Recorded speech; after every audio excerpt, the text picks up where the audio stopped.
So guys, this is the paella. Hindi kami pwedeng alis dito na walang paella. Coke Zero nga! Coke Zero! Ibang klase po ang croquetas. Magluto ko ng croquetas.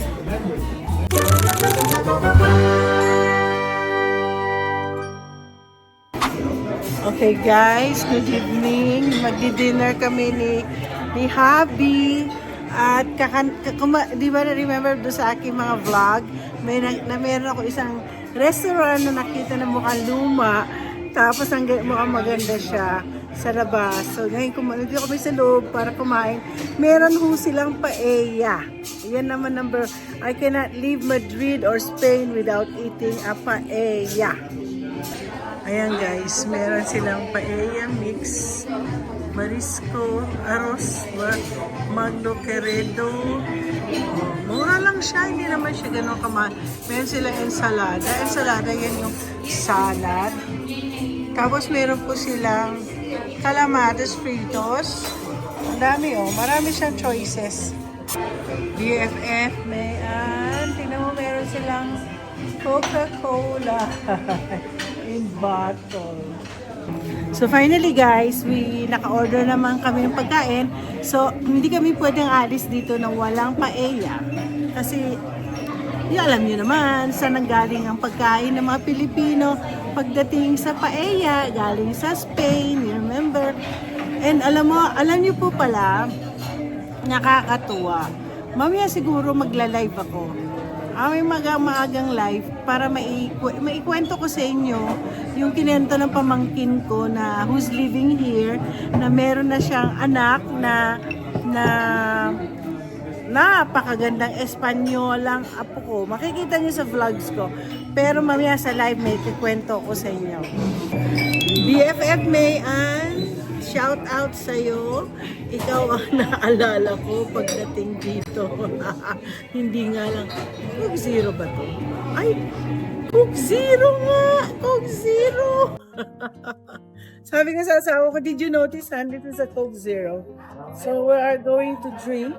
Nag-order kami ng calamares at saka croquetas. Pag nagpunta kayo dito sa Spain, don't forget to order the croquetas. My mom makes croquetas so good. Pero masarap din po ang croquetas nila rito. Kaya dito lang kami sa simple neighborhood ng aming hotel.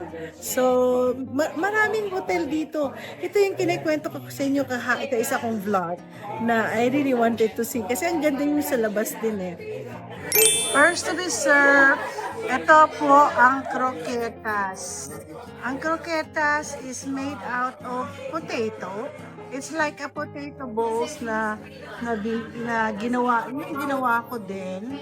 Pero ibang klase po ang croquetas. My mom makes this one noon. Yan, I remember my mom. Iba yung pagkaluto ng croquetas. Ito meron siyang hamonado. And these are potatoes. Oh my God. Masarap siya.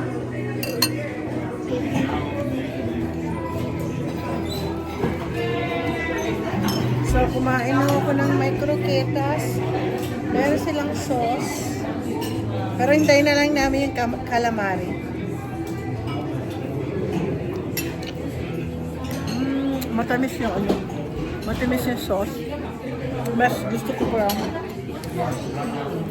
Preferred ko to. I remember ang croquetas. Pag nagluluto ang mami ko, ako kasi nagagaganon. Tapos spread ko sa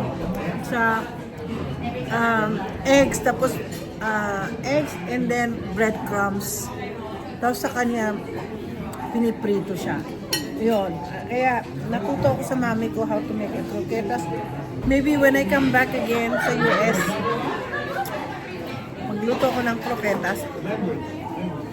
How to make croquetas at paella. So guys, this is the paella. Paella na seafood. So we're gonna start eating this one. What happened to you, honey?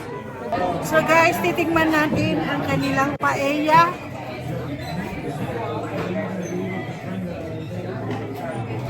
Remember when we went to New Jersey, honey? We to this Spanish restaurant. Oh, the one. Oh. Remember when we were in Boston?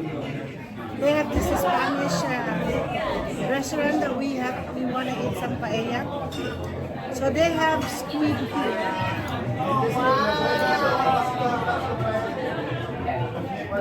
So we're gonna try this one.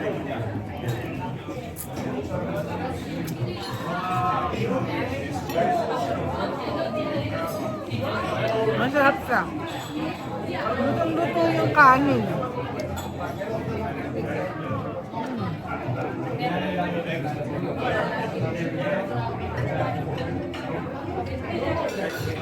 Masarap po.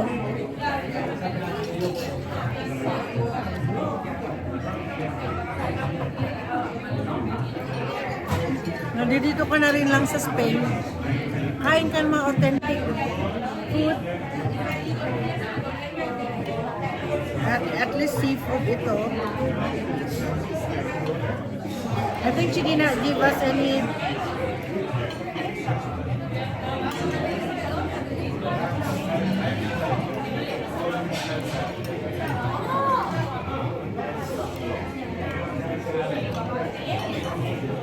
So this is how to remove. Kaya tanggalin niyo po yung shrimp. Madikit po yung shrimp kaya hindi na nakain.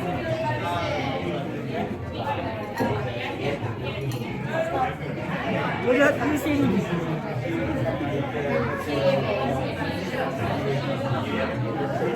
your hands.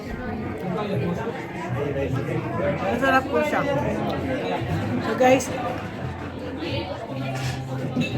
nabalatan ko po yung shrimp without using my, ang ginamit ko lang po ay ang ito. Actually, magaling ako sa ganito eh. Wala po siyang, wala po yung yung seed,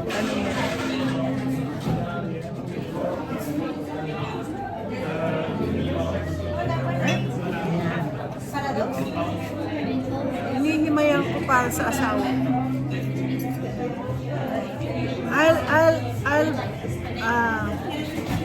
So ganyan po pag nag-asawa ko kayo, dapat kayo po tatanggal ng tatanggalin niyo lang po yung mga gaganyanin lang siya.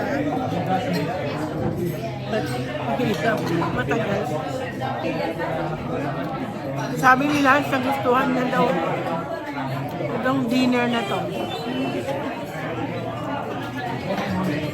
So, good for 2 people. Dami pa siya. Halos maubos po namin yung hinain. So, ito po ang last dinner namin dito sa Madrid. So, papunta na kami bukas sa Barcelona. Hindi natin alam kung saan kami kakain. Pero, since maaga kami makakarating ng so that time, siguro punta na kami ng merkado. Tapos, sa gabi na kami pumunta ng Sagrada Familia. Dito kami sa room namin. Tapos, gusto manood ni Habi. So, titingnan nyo kung ano aming papanurin. Tingnan natin kung sino. Sa YouTube daw siya. Gusto niya sa YouTube. So, sabi ko, magsa-search tayo. So, magsa-search tayo. So, sa search na yan, we're gonna go search, go there, search. We have to go put the name. Ha? Ano sila? Search. Okay. Sino nga ba ang lagyan natin? Tingnan natin, panurin natin sa TV. Para makilala si Tita Mariton. Dito tayo.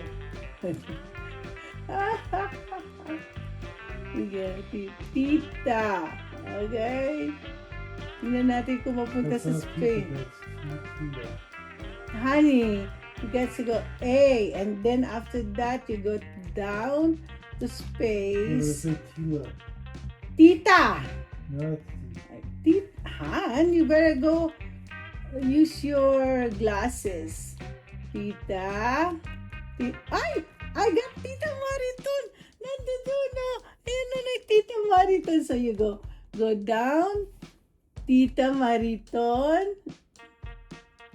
Vlog. O, ting! My vlog! Nakita niyo po ba? Nakita niyo yung vlog ko? Tingnan na paano natin palakihin ang aking video. Video for today. Nag-watch kami sa aming TV ng Tita Mariton. Ding, ding, ding! Ano natin na? Walang sound.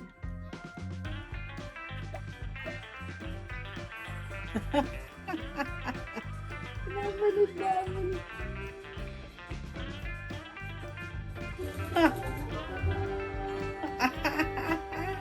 Habang nandito kami.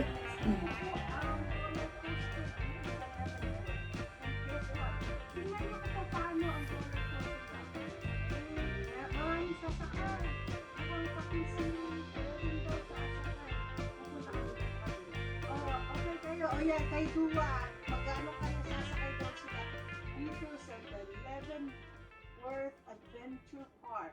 Yan. Ito po yung sasakyan nila. Welcome, sabi ng ano. Ito yung welcome sa Germany. Willkommen today in the park. Ours, 11 adventure. So this is what they're gonna be riding. Oh, only 2 people are allowed. Ako, natatakot. Yan po siya, oh. Natatakot ako. Do it, how do you do it? So, what happened? How do you know it? Did you write this? Okay. Sige. You're right there. Ang laki na nitong bata ko. Baby lang namin itong araw eh. Laki-laki na ni Erin. Mas natangkad ko pa dyan. Ah, pwede ka na.